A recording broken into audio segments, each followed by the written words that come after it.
اور جس دن حرام کھانا شروع کر دیا اس نے سچ بھی بولے گا یہ حرام کھاتے ہو تو سچ جھوٹ بولواتا ہے، اندر سے جھوٹ بولواتا ہے۔ حرام کھاؤ گے نماز میں مزہ نہیں آئے گا، حرام کھاؤ گے مسجد میں جانے دل نہیں کرے گا، حرام کھاؤ گے فلم دیکھنے میں مزہ آئے گا، حرام کھاؤ گے جھوٹ بولنے میں مزہ آئے گا، حرام کھاؤ گے حرام میں مزہ آئے گا، اس لیے کہ بدبو کے کیڑے کو بدبو ہی اچھی لگتی ہے۔ گڈر کے کیڑے کو گلشن میں چھوڑ دو مر جائے گا۔ ہاں حقیقت مجھے بزرگوں سے مثال ہے کہ بدبو کا کیڑا خوشبو میں مر جاتا ہے، بات مثال ہے کہ نہیں ہے؟ اور خوشبو کے کیڑے کو بدبو میں چھوڑ دو مر جائے گا۔ حرام کھانا چھوڑ دو انشاءاللہ برے کام خود بخود چھوٹ جائے، مگر ہم حرامی تو نہیں چھوڑ رہے ہیں۔ کسی بھی طریقے سے آ جائے، ہمارا ایک مزاج بن گیا کسی بھی طریقے سے آئے مال آئے، کسی بھی طریقے سے آئے کیوں آئے؟ حلال طریقے سے آئے گا تو سر پہ، اور حرام کے طریقے سے آئے گا تو ٹھوکر پہ مار دیں گے۔ نبی کا ایک صحابی بڑا پیارا صحابی ہے، روزانہ نمازیں پڑھتا، فجر کی سلام پھیرتا، مسجد سے بنا دعا مانگے چلا جاتا۔ کسی نے شکایت کر دی آقا فلانا صحابی ہے دعا ہی نہیں مانگتا چلا جاتا، نبی کو تکلیف ہوئی، ایک دن پکڑ لیا اور میرے صحابی سلام پھیر کے دعا کیوں نہیں مانگتے؟ رونے لگا۔ نبی نے فرمایا روتا کیوں ہے؟ عرض کی آقا میرے چھوٹے چھوٹے بچے ہیں، میرے پڑوس میں ایک یہودی رہتا ہے اور یہودی کا آنگن میرے بالکل آنگن سے لگا ہوا ہے، بیچ میں بس ایک دیوار ہے، پڑوسی کے آنگن میں دیوار سے سٹا ہوا ایک کھجور کا پیڑ ہے، اس کی شاخیں میرے آنگن میں جھکی ہیں، آقا رات کو پکا پکا کھجور ٹپک ٹپک کے میرے آنگن میں گر جاتا ہے، یا رسول اللہ میرے چھوٹے چھوٹے بچے ہیں، میں اس لیے جلدی چلا جاتا ہوں کہ کوئی میرا بچہ صبح کو اٹھ کے اس کا کھجور منہ میں نہ دے دے، اس لیے میں دعا نہیں کرتا، آقا جلدی جاتا ہوں اور اس کے سارے ٹپکے ہوئے کھجور آنگن سے اٹھا کے دامن میں بھرتا ہوں اور اپنے پڑوسی یہودی کے دروازے پہ جا کے اس کی امانت واپس کر دیتا ہوں۔ کہ بھئی آج کا کر دے گا، لڑ پڑے گا، کہے گا میں لینے گیا ہوں کہ تیرے گھر خود ہی پہ پکڑے اپنا پیڑ ہٹا لے، اپنا پیڑ ہٹا لے کو میں لینے گیا ہوں، اور بلکہ میاں یہ نہیں کرے گا رات کو ڈنڈا لے کے ہلا لے گا،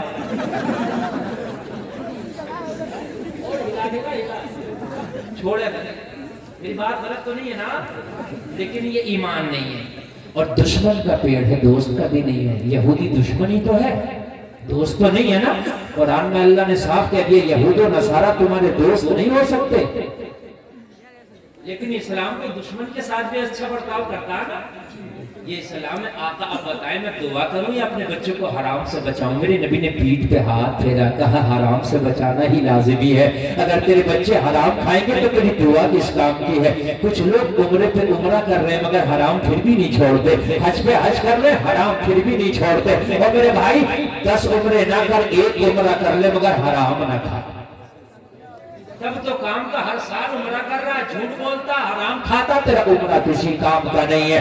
اور جلسے میں آنے والا میرے نبی نے فرمایا میرے صحابی تیرا کام تو بہت اچھا ہے، عرض کیا آقا میں تو چاہتا ہوں آپ دعا کریں میں آمین بولوں، یا رسول اللہ آپ کے ساتھ میں دعا مانگوں، لیکن کیا کروں چھوٹے چھوٹے بچے ہیں حرام نہ کھانے اس وجہ سے چلے جاتا ہوں۔ میرے نبی نے فرمایا ٹینشن نہ لے، آج کے بعد تیری دعا بھی ہوگی اور تیرا بچہ کھجور بھی کھائے گا۔ عرض کی یا رسول اللہ کھجور تو میرا نہیں ہے میرے پڑوسی کا پیڑ ہے، نبی نے فرمایا پڑوسی کو بلا کے لا، آج ہی پیڑ خریدیں گے اور تیرے نام کر دیں گے، آج ہی خریدیں گے تیرے۔ عرض کیا کہ اس سے اچھی کیا بات ہے، پیڑ کا پیڑ مل جائے گا، دعا کی دعا ہو جائے گی۔ نبی نے فرمایا ہر سمسیا کا سمادھان تو محبت کی بارگاہ میں ہوتا۔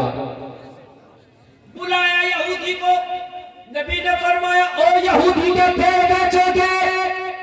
عرض کی نہیں، نبی نے فرمایا تو مانگی قیمت ملے گی، بولا بیچوں گا، تو مانگی قیمت ملے گی، ظاہر سی بات ہے جب ڈبل زیادہ مل رہے ہو، پیسے زیادہ مل رہے ہو تو ظاہر سی بات ہے۔ نبی نے فرمایا پیڑ کے بدلے کئی سارے پیڑ دے دوں گا، قیمت لے گا تو وہ مانگی دوں گا، اس لیے کہ اپنے صحابی کی بے قراری دیکھی نہیں جاتی، دیکھی نہیں جاتی۔ سودا ہو گیا اور اس نے مانگ لیا، اس نے جو مانگا میرے نبی نے دے دیا۔ دیا میرے نبی نے صحابی کا مالک بنا دیا، اب کھایا بھی کرو بیچا بھی کرو، پیڑ تمہارا ہے۔ اور لوگوں یہ اچھی نسل کا پیڑ تھا، پھل اچھا دیتا تھا، لیکن جس دن سے نبی نے خریدا اس کے پھلوں میں اور 4 چاند لگ گئے۔ یار ایک تو تھا ہی اچھا، پھر نبی نے خرید لیا، جب تک بکے نہ تھے تو کوئی پوچھتا نہ تھا، تم نے ہمیں خرید کے انمول کر دیا۔ جس دن سے نبی نے خریدا کیا، پیڑ میں 4 چاند لگ گئے، اب تو اتنا پھل دینے لگ گیا، اتنا پھل دینے لگ گیا، پورے شہر میں لوگوں سے شہرت ہو گئی کہ پیڑ لاجواب ہے، اتنا پھل دیتا ہے، موسم ہو تب بھی پھل دیتا ہے، موسم نہ ہو تب بھی پھل دیتا ہے۔ یہودی کو چڑھا دیا لوگوں نے، ارے بھائی تو کہاں کٹ گیا، فری میں پیڑ دے دیا تو نے، جیسے چڑھاتے ہیں لوگ، اور بھائی فری میں پیڑ دے دیا تو نے۔ کہنے لگا کیا ہوا، کہنے لگا پوری مدینہ کے پیڑوں کو دیکھا لیکن اتنا مال کوئی پیڑ نہیں دیتا جتنا تین بیچا ہے وہ پیڑ دیتا ہے۔ چونکہ نبی نے خرید لیا تھا تو پیڑ میں اس میں اضافہ ہو گیا، برکتیں دے دی اللہ نے۔ یہودی بولا زبان پلٹنے میں کتنی ٹائم لگتی ہے، بے ایمانی کر لیتے ہیں تو میری آنگن میں، بیچی تو دیا ہے تو میرے ہی آنگن میں ابھی کر لیتے ہیں بے ایمانی، زبان بدلنے میں کتنی ٹائم لگ رہا ہے۔ لیکن یار مومن کی زبان زبان ہوتی ہے، اب یہودی کی کیا زبان ہے، کوئی زبان نہیں ہے۔ ہمارے یہاں بھی ایسا ہوتا ہے، کرائے پہ دکان دی 2-3 سال اس غریب نے محنت کی، دکان چلنے لگی تو اس کو نکال کر باہر کر دیا۔ وہ بھائی تیری دکان کا کمال نہیں، اس کے نصیبے کا کمال ہے۔ ہو سکتا ہے اس کا نصیب تیرا دکان میں ہی کام کر رہا تھا، اگر اس کا نصیب نہ ہو تو شاید تیری دکان نہ چلتی۔ لوگوں اس کی نیت بدل گئی، بے ایمانی پہ آ گیا، پیڑ میرے آنگن میں۔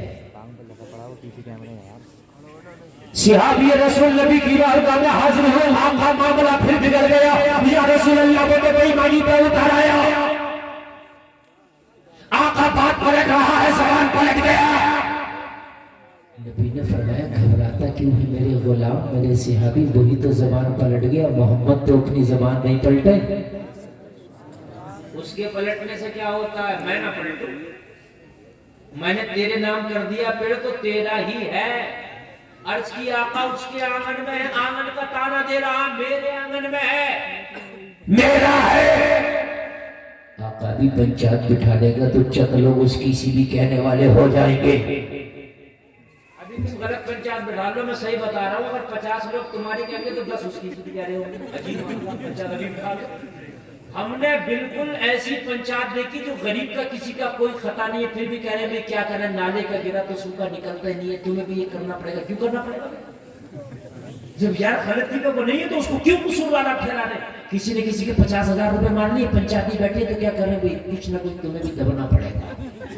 25,000 اسے دبایا، 25 سے دلا دیا، وہ ہو گئی پنچایت۔ یہ پنچایت ہو رہی ہے، ڈکیتی ہو رہی ہے۔ 50 ہے تو 50 پورے دلانا۔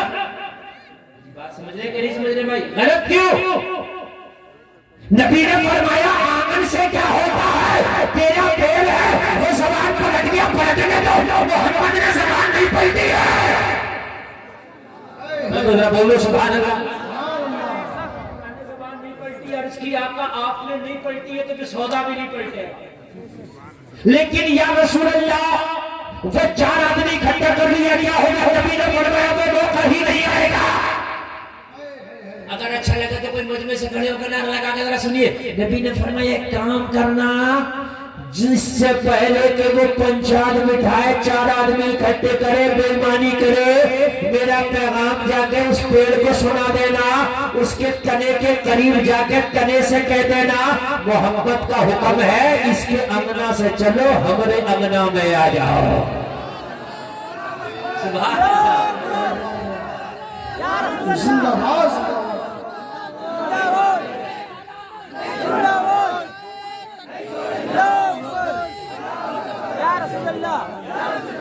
ماشاء اللہ آپ بہت لاجواب سن گئے. ذرا سنیے اس کے امنا سے چلو میرے امنا میں آ جاؤ. وہ صحابی رسول دوڑا دوڑا گیا, تنے کے پاس گیا, پیڑ کے تنے کے قریب جا کے جیسے کسی کے کان میں کوئی بات کرتا ہے, سرگوشی کرتا ہے, اس طریقے سے صحابی رسول نے کہا تو پیڑ تمہیں آمنہ کا لال حکم دیتا ہے, تمہیں نبیوں کا سردار حکم دیتا ہے, تمہیں مدینے کا تاجدار حکم دیتا ہے, تمہیں نبی ختم الرسل حکم دیتا ہے, اللہ کا محبوب کا حکم ہے, میرے آقا کا حکم ہے, شمس الضحیٰ بدر الدجا سر اعلیٰ نور الہدیٰ کا حکم ہے. اس کے آنگن سے چلو, جس کے آنگن میں کھڑے ہو اس کی نیت خراب ہو گئی ہے, اور جو نبی کا خریدا ہوا ہے جس کی نیت خراب ہو اس کے آنگن میں نہیں کھڑا ہوتا.